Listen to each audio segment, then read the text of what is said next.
Now I am become death, the destroyer of worlds.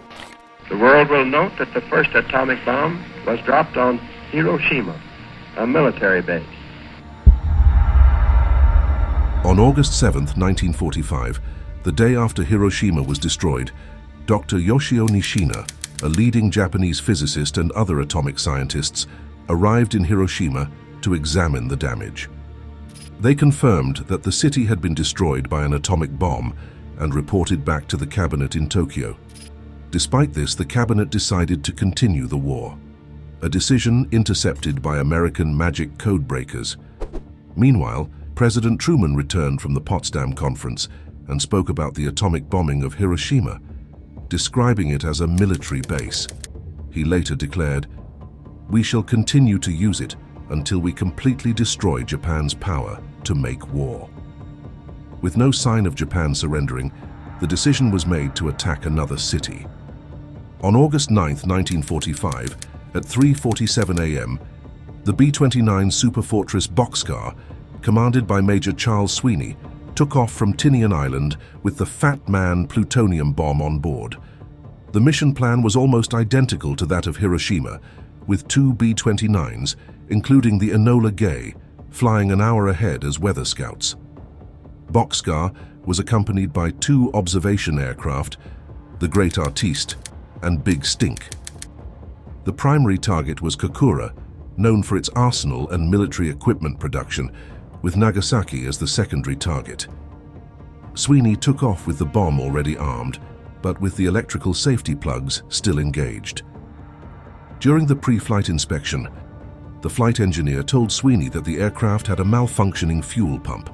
Replacing the pump would take hours, and worse still, moving the Fat Man to another aircraft might take just as long and was dangerous as well, as the bomb was live. Therefore, Tibbets and Sweeney decided to continue the mission with Boxcar. Observers aboard the weather planes reported both targets, Kokura and Nagasaki, as clear. When Boxcar arrived at the rendezvous point over Yakushima Island, the Great Artiste joined shortly after. However, the Big Stink failed to make the rendezvous because it was flying much higher than it should have been and was not flying tight circles over Yakushima as agreed. Although Boxcar was ordered not to circle longer than 15 minutes, it waited for Big Stink for 40 minutes before leaving the rendezvous point. As commander of the aircraft, Sweeney decided to proceed to the primary target, Kokura. The delay at the rendezvous caused clouds and drifting smoke from fires started by a major firebombing raid on nearby Yahata the previous day to obscure Kokura. Additionally, the Yahata steel works intentionally burned coal tar to produce black smoke. The resulting conditions covered 70% of the area over Kokura, obscuring the aiming point. Over the next 50 minutes, 3 bomb runs were made, burning fuel and exposing the aircraft to heavy defenses, but the bombardier could not drop visually. By the 3rd bomb run, Japanese anti-aircraft fire was getting close. With fuel running low due to the failed fuel pump, Boxcar and the Great Artiste headed for their secondary target, Nagasaki. The term Kokura's luck emerged from this mission, highlighting how the city's obscured visibility due to weather and smoke spared it from the atomic bomb. The crew decided that if Nagasaki was obscured on arrival, they would carry the bomb to Okinawa and dispose of it in the ocean if necessary. At about 7:50 a.m. Japanese time, an air raid alert was sounded in Nagasaki, but the all-clear signal was given at 8:30, when only 2 B-29 superfortresses were sighted at 10:53 a.m. The Japanese assumed the planes were only on reconnaissance, and no further alarm was given. A few minutes later, at 11 a.m. Japanese time, the Great Artiste dropped instruments attached to 3 parachutes. These instruments also contained an unsigned letter to Professor Sagane, a physicist at the University of Tokyo, who had studied with 3 of the scientists responsible for the atomic bomb at the University of California, Berkeley. The letter urged him to tell the public about the dangers of these weapons of mass destruction. At 11:01 a.m., as Boxcar approached Nagasaki, a lucky break in the clouds allowed the bombardier to visually sight the target as ordered. The Fat Man bomb, containing approximately 5 kilograms or 11 pounds of plutonium, was released over the city's industrial valley. It detonated 47 seconds later at 11:02 a.m., approximately 503 meters or 1,650 feet above the ground.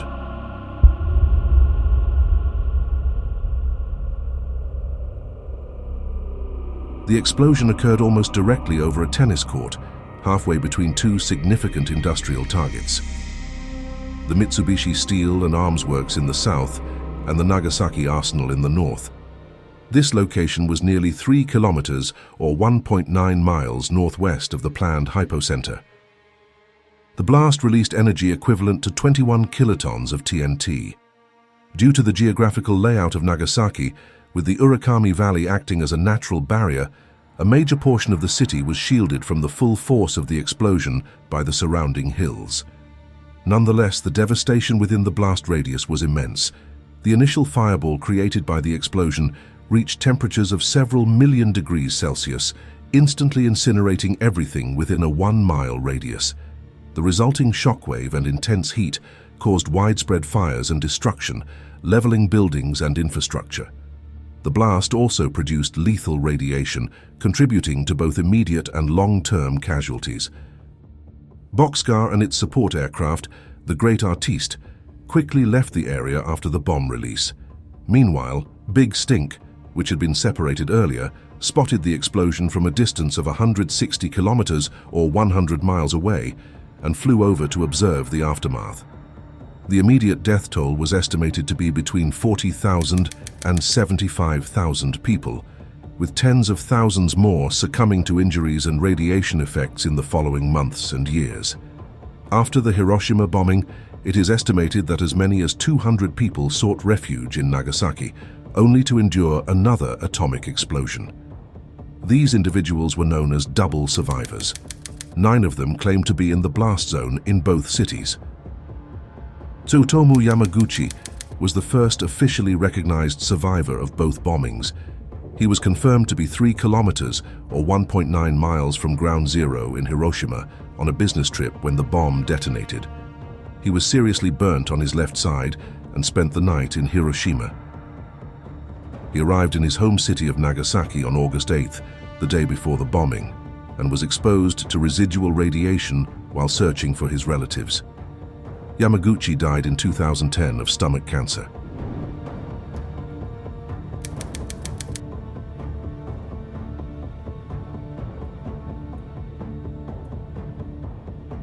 Only hours before Boxcar took off from Tinian, Soviet Foreign Minister Molotov had informed Tokyo of the Soviet Union's unilateral abrogation of the Soviet-Japanese Neutrality Pact. At 2 minutes past midnight on August 9th, Tokyo time, Soviet infantry, armor and air forces had launched the Manchurian Strategic Offensive Operation. 4 hours later, word reached Tokyo of the Soviet Union's official declaration of war, crushing the last hope of the Japanese government for Soviet mediation. But still, the senior leadership of the Japanese army began preparations to impose martial law on the nation with the support of Minister of War Anami to stop anyone attempting to make peace.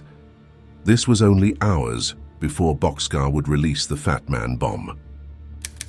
The Big Six formally met on the morning of August 9, 1945, to address the situation. The full cabinet met at 2:30 p.m. and spent most of the day debating surrender. Anami conceded that victory was unlikely, but argued in favor of continuing the war. The discussion during this meeting centered on both the Hiroshima bombing and the Soviet invasion of Manchuria. They were interrupted by news of the atomic bombing of Nagasaki during their deliberations. The meeting ended at 5:30 p.m. with no decision having been reached. At the meeting, the Big Six were divided. For accepting the Potsdam Declaration were Prime Minister Suzuki, Foreign Minister Togo, and Admiral Yonai. For continuing the war with conditions were Minister of War Anami, General Umezu, and Admiral Toyoda. They insisted on conditions including no occupation of Japan and conducting their own war crimes trials. With the Big Six deadlocked, Prime Minister Suzuki went to the palace to seek the intervention of Emperor Hirohito. An imperial conference was convened late on August 9th into the early hours of August 10th. This was a significant and unprecedented step, as the emperor traditionally did not intervene directly in political decisions. During the conference, the arguments from both sides were presented. Ultimately, Emperor Hirohito expressed his desire to end the war, stating that Japan must bear the unbearable to prevent further destruction and suffering. He favored accepting the Potsdam Declaration with the sole condition of preserving Kokutai, the imperial institution. 深く世界の体制と帝国の現状とに鑑み On August 14th, Hirohito recorded his capitulation announcement. On that day, Anami signed the surrender document with the rest of the cabinet and committed seppuku early the next morning. His suicide note read, "I, with my death, humbly apologize," meaning to the emperor, for the great crime. Japan officially surrendered to the Allies on August 15, 1945. The formal signing of the surrender documents took place on September 2, 1945, aboard the USS Missouri in Tokyo Bay. In 1959, General Tibbets, who piloted the Enola Gay that dropped the atomic bomb on Hiroshima, met with Captain Fuchida, the Japanese officer who led the first wave of the attack on Pearl Harbor. In a conversation, Tibbets said to Fuchida, "You sure did surprise us at Pearl Harbor," in which he replied, "What do you think you did to us at Hiroshima?" Fuchida further told him, "You did the right thing. You know the Japanese attitude at that time, how fanatic they were. They die for the emperor. Every man, woman and child would have resisted that invasion with sticks and stones if necessary.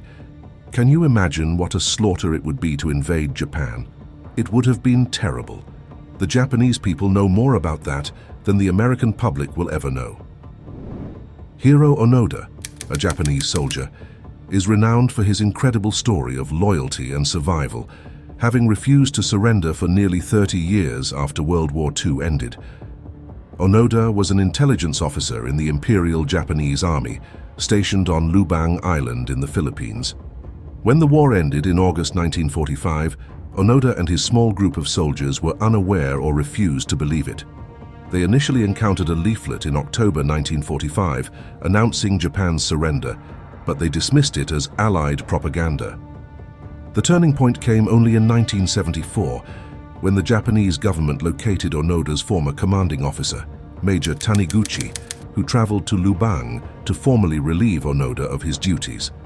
On March 9, 1974, Taniguchi personally delivered the orders to Onoda, convincing him that the war had indeed ended. Many argue that World War II has not yet ended, because Japan and the Soviet Union, now Russia, have not signed a formal peace treaty due to the disagreement over the sovereignty of the Kuril Islands, an unresolved conflict that keeps a shadow from the past hanging over the present day.